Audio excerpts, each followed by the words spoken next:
दर्शक हैं, मैं सबको अभिवादन करता हूँ। मित्रों,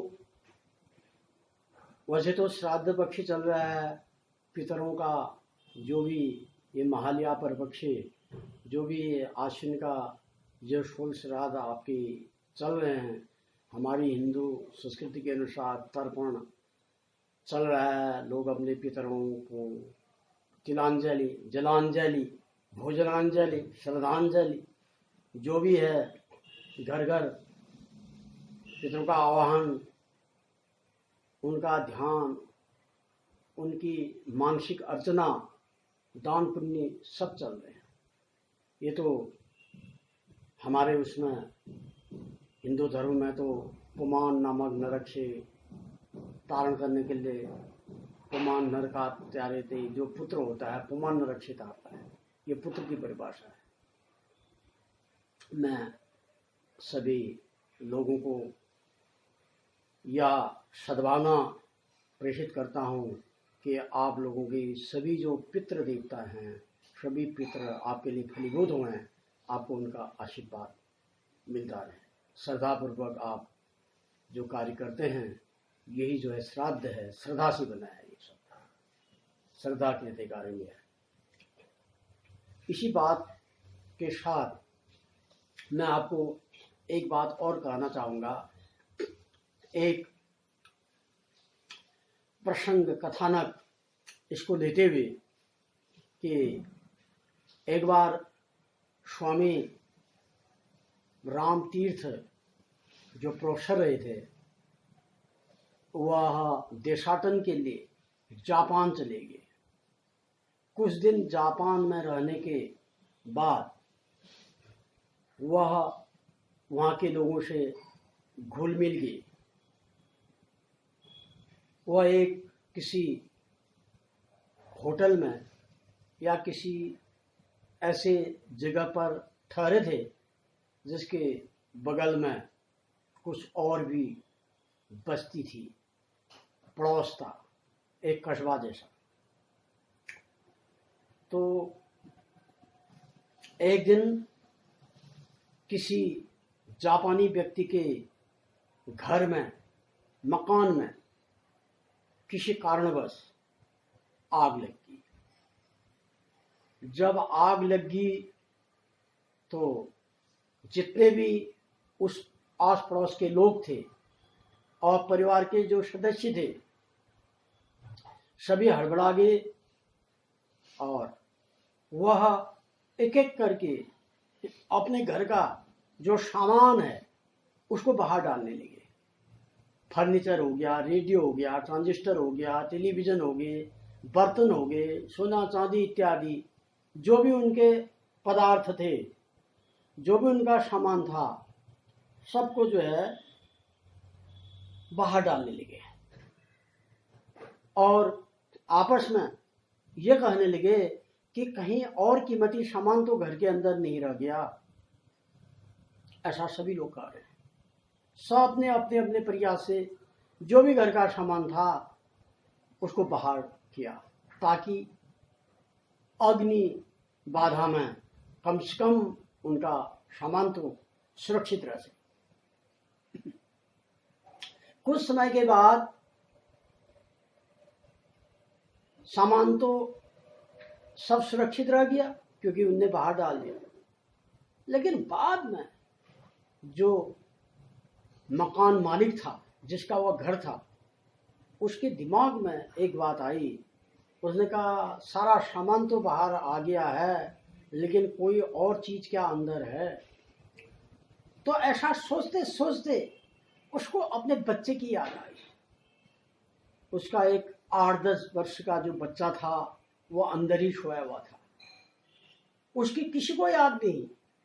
अपना सोना चांदी, हीरे जवाहरात, फर्नीचर, कपड़ा लत्ता, रुपया पैसा जो भी है, सबको लोग बाहर कर रहे हैं क्योंकि वह कीमती है उनकी दृष्टि में। लेकिन वो बच्चा जो अंदर सोया रहा, उसका किसी को ध्यान नहीं रहा।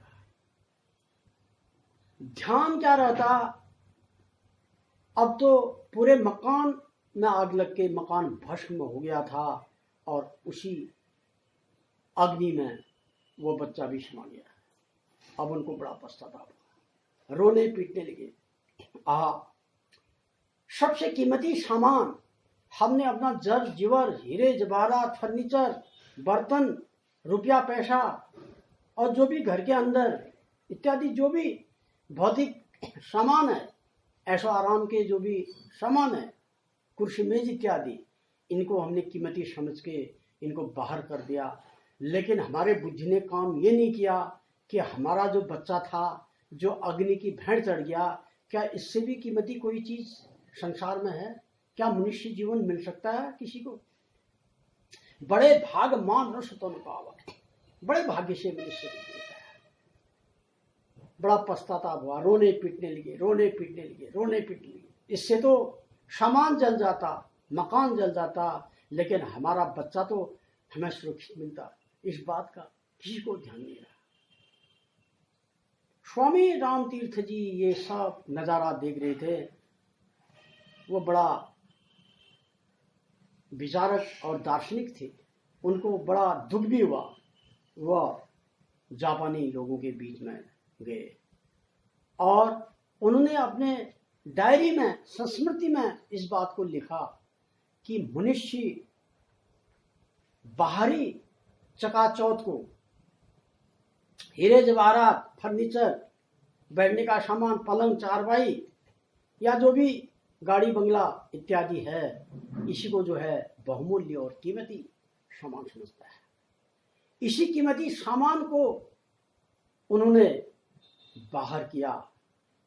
उनकी बुद्धि में यह नहीं आया कि एक बच्चा भी, प्राणी भी अंदर है, वो उससे बड़ा कीमती सामान क्या है, उसको बाहर कर देते। तो यह मनुष्य का स्वभाव है। उन्हें अपनी संस्कृति में लिखा कि मनुष्य जो है बाहरी चीज को ही सामान समझता है। कि आग लग गई तो बाहर के सामान को, अंदर के सामान को बाहर कर दो। कोई प्राणी पड़ा है, कोई वृद्ध, कोई बच्चा, कोई परिवारजन, कोई बीमार आतुर, इसकी किसको परवाह नहीं है। अब चिड़ियाए होत, अब पछताए होत क्या, चिड़िया चुग गई खेत।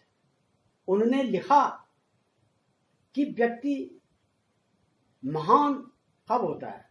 जब ठोकर लगने के बाद उसको पश्चाताप हो जाए, उसको शिक्षा मिले, उसको ज्ञान मिले। जब ठोकर लगती है तभी आदमी को ज्ञान प्राप्त होता है, सीख। किसी भी घटनाओं से आप सीख ले सकते हैं जो आपके जीवन में। आप दूसरे की पिक्चरों को देखते हैं, ठीक है, पिक्चर देखिए, ये मनोरंजन का साधन है, इससे भी आपको सीख मिलती है, शिक्षा मिलती है। लेकिन मनुष्य को अपने जीवन की पिक्चर देखनी चाहिए। अनुभव है आपके जीवन में, आप कितने लोगों के साथ संपर्क हुआ, क्या क्या आपके जीवन में उतार चढ़ाव आए, क्या क्या आपके जीवन में घटनाएं हुई हैं, और क्या क्या आपके जीवन में अच्छे बुरे दिन आए, अच्छे बुरे लोगों के साथ आपका संपर्क हुआ, कितने संघर्ष के साथ या ऐशो आराम से आपने अपने जीवन को व्यतीत किया। जन्म से मृत्यु तक मनुष्य संघर्षमयी है, सीखता ही रहता है। बाल्यावस्था में आपने क्या देखा, और आपने युवावस्था में क्या देखा, और वृद्धावस्था में आप क्या देख रहे हैं। गताशोष नानुशोचन्ते पंडित। अब सोचने से क्या फायदा? जीवन तो बर्बाद हो गया, हमारा जीवन समाप्त हो गया। हम इसी तरह के हैं, हम इस संसारिक माया मोह में फंसे हुए हैं, इस संपत्ति के खातिर, सामान के खातिर।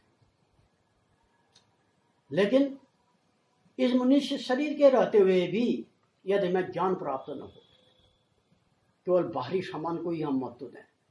इतना कोरोना वायरस महामारी फैल रही है, जाइए अपना सामान लाइए, क्योंकि आपको खाद्य पदार्थ भी चाहिए, सब्जी भी चाहिए, सब चाहिए आपको, दवाई भी चाहिए, कपड़ा भी चाहिए। आप जाइए, लेकिन सोशल डिस्टेंस और जो ये नियम है, इनका ख्याल करिए। ऐसा मत सोचिए कि कीमती सामान जोड़ रहे हैं। कीमती सामान नष्ट हो जाए कोई बात नहीं, लेकिन मनुष्य जीवन मिलना बड़ा कठिन है। अगर व्यक्ति जीवित रहे, व्यक्ति बचा रहे, तो वो तो सामान तो कहीं भी खरीद लेगा, कभी भी खरीद लेगा, चाहे कुछ भी कर ले, लेबरी कर ले, मजदूरी कर ले, कुछ भी कर ले, तो सामान जोड़ सकता है। लेकिन जीवन तो मास्क भी पहनना है, सैनिटाइजर का प्रयोग करना है। आप जीवित रहेंगे, आप लोगों की जिंदगी रहेगी, हम लोगों की जिंदगी रहेगी, तो हम मिलेंगे। दो सगे भाइयों में मुकदमा चलता था। एक दिन वह अब्राहम लिंकन जो वकालत करते थे, जो अमेरिका के राष्ट्रपति भी रहे, अब्राहम लिंकन के पास गए। एक भाई गया पहले दूसरे भाई के विरुद्ध कि मुकदमा दायर करने के लिए, कहा कि आप मेरे वकील बन जाइए और मेरा केस लड़ दीजिए। अब्राहम लिंकन जी के दोनों भाई मित्र थे। थोड़ी देर में एक दूसरा भाई उसका आ गया, वह भी ऐसे उद्देश्य से कि आप मेरा केस लड़िए। अब अब्राहम लिंकन के लिए बड़ा धर्म संकट हो गया। दोनों सगे भाई और दोनों का संपत्ति का विवाद और दोनों उनके परम मित्र। जब दोनों कमरे में बैठे तो अब्राहम लिंकन ने सोचा कि मुझे क्या करना चाहिए। उन्होंने दोनों को कमरे में बैठा दिया और अपना बाहर आ गए और बाहर से उन्हें कुंडली लगा दी। 1 या 2 घंटा जो भाई थे, जो एक दूसरे के खिलाफ मुकदमा लड़ रहे थे, उनको अंदर कर दिया।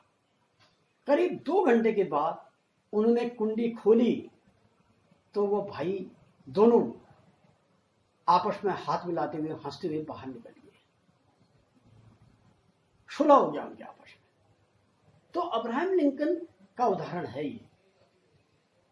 कहने का मतलब क्या हुआ कि आप जिंदगी आपकी बच रहेगी तो आप दुश्मनी भी करोगे, मित्रता भी करोगे, या जिंदगी भी नहीं रहेगी तो कैसे अपना जीवन यापन करोगे। सबसे कीमती सामान तो है मानवता, सहनशीलता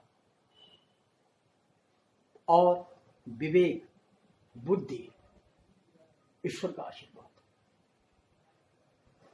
यह हम लोग नहीं सोच पाते, भौतिकवाद को ही महत्व देते हैं। जितना सामान जोड़ दिया, क्या ये सामान साथ जाएगा क्या? किसके साथ सामान गया? सारी संपत्ति किसके साथ गई? 3 ही तो कहते हैं मनुष्य की, जला दिया जाए, गाड़ दिया जाए, या कहीं फेंक दिया जाए, क्या होगा इस शरीर का? तो ये हमें सोचना है। जब भीम और जरासंध का युद्ध होता था और भीम और दुर्योधन का युद्ध होता था, दोनों दिन भर लड़ते थे सूर्यास्त होने तक। जब सूर्यास्त हो जाता था, दोनों मित्र की तरह रहते थे। कहते थे कि हम उस समय एक दूसरे के शत्रु हैं, लेकिन युद्ध समाप्त होने के बाद हम मित्र हैं। यह शरीर को संभालना है, काम करते रहिए ईमानदारी पूर्वक, धर्मपरायण होकर के, और ज्यादा सामान और भौतिकवाद की तरह रह के कहीं ये न हो जाए कि जापान में अग्नि के हवाले रह के सामान तो बच गया लेकिन बच्चा खो दिया। हमें शिक्षा देनी है। मनुष्य जीवन अमूल्य है, तभी सब कुछ होगा। जिंदगी जब तक है, शौक से जीना है। कुछ करने के लिए जन्म लिया है, कुछ पाने के लिए कुछ खोना पड़ता है, कुछ खोने के लिए कुछ पाना पड़ता है।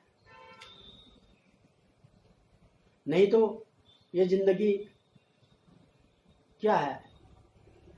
लवंते जनमान कीटा पतंगा नश्यन्ते ते द्वैधिरोपरान्ते संसार क्षण भंगुर मात्रमेव कुरुन्ति सिद्धम निज जीवन।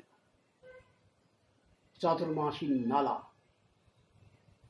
कुछ समय आया फिर समाप्त हो गया। ऋतु परिवर्तन, परिवर्तन है संसार, परिवर्तनशील है। जितना आपको समय मिलता है इस समय का सदुपयोग करना है। लोक सेवा, जन सेवा, मानव सेवा जो भी कर सकते हैं ये साथ जाएगा, सामान साथ नहीं जाएगा। इन्हीं शब्दों के साथ मैं आप लोगों को अभिवादन कर रहा हूँ। आप लोग सुनेंगे, आपको कैसा लगेगा ये जरूर आप मुझे भेजेंगे अपना संदेश। और इन्हीं शब्दों के साथ मैं अपने अगले एपिसोड तक के लिए आपको अभिवादन करता हूँ। फिर पुनः आपकी सेवा में मैं उपस्थित होऊंगा। तब तक के लिए आपको नमस्कार और धन्यवाद।